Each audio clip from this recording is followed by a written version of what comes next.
আমরা হচ্ছি শ্রেষ্ঠ উম্মত, কারণ আমরা হচ্ছি হযরত মুহাম্মদ সাল্লাল্লাহু আলাইহি ওয়াসাল্লামের উম্মত। এই হিসেবে আমাদের অনেক দায়িত্ব আছে, কিন্তু এমন একটি দায়িত্ব আছে যে দায়িত্বটি যদি আমরা পালন না করি তাহলে আমাদের জন্য কঠোর হুঁশিয়ারি দিয়েছেন নবীজি। কোন দায়িত্বটি যা কঠোর হুঁশিয়ারি দিয়েছেন?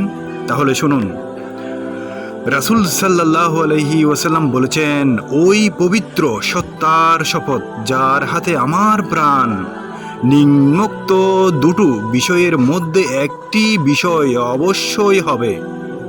হয় অবশ্যই তুমি সৎ কাজের আদেশ দান করবে এবং মন্দ কাজ হতে নিষেধ করবে, নতুবা অনতি বিলম্বে আল্লাহ তাআলা তোমাদের উপর আযাব নাজিল করবেন।